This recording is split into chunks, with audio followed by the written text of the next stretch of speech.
Welcome to Business English Solutions with Gift Chibonta. On today's episode, we're going to look at effective communication in adult healthcare setting. We're going to look at how to build trust, empathy, and connection through communication. We're going to explore reasons people communicate in adult social care setting or in other workplaces. We're going to look at the effective role communication plays in daily work responsibilities. Why do people really communicate? Apart from informally, why do people communicate in the workplaces? People communicate to express needs and feelings. We share our needs, our feelings through communication. We tell people what we really need through communication. If someone tells you, I appreciate you making a cup of tea for me, it really helps. The person is just telling you that he or she needs a cup of tea, and that is expression of need. Someone can say, I feel anxious when plans change suddenly because I need time to adjust. That is expression of feelings. Someone can say, I feel happy when my needs are met, or I feel worried when my needs are unmet. Or someone can say, I feel anxious or I feel exhausted when I walk a short distance. These are expression of feelings. So we express anxiety, we express worry, concern, we express joy, we express hope, we express anger. And whatever you want to express, whether you're expressing needs or you're expressing feelings, ensure that the spoken words, your tone, your gestures, your facial expressions, and your body language work together. If you're expressing need and you're frowning your face, that's a sign of rudeness or disrespect. You're expressing something while you're using spoken word, your body expression, your body language, your body, your facial expression, expressions are, saying otherwise, they can mark rudeness and they can mark disrespect. So whenever we want to communicate in the workplaces, we must make sure that our spoken words, our tone, our voice, our gestures, our facial expressions, and our body language, they all work in harmony. So another reason why people communicate is to share information and make decisions. We share information that helps ensure safe, consistent, and person-centered support in adult care settings.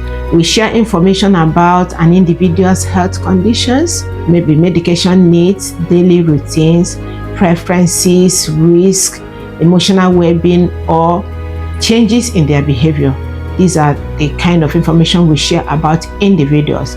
We still communicate to build relationships and trust. For us to build relationships, we must communicate in ways that show respect, warmth, genuine interest in other people. This includes using open, friendly body language, maintaining eye contact, and speaking in a calm, reassuring tone. We listen actively, allowing people time to express themselves without interruption, and we respond with empathy so that they feel understood and they feel valued. Apart from that, we still have various ways we can communicate. Communication happens in the workplaces in various ways. It could happen through spoken handovers between shifts. The team coming off and the team coming in, there must be a meeting place where they communicate what has actually been, delivered to the clients, how the clients have been treated within the day, and the people coming in must actually know where they need to, take over from or where they need to start. We equally communicate through written records, in care notes, or in digital systems. When we go to our workplaces, there are so many digital systems we use to communicate. Some people use PCS, some people use Nourish, whatever digital system you're using to communicate to you. Whatever you type in there, that's a way of communication. Another way of communication in the workplace is through emails and through phone calls, especially with external professionals. When we want to deal with the social workers, the GPs, and other external bodies, and we do that through emails or through phone calls. We still communicate through informal conversation with the clients that we deal with, or with our colleagues. We actually communicate.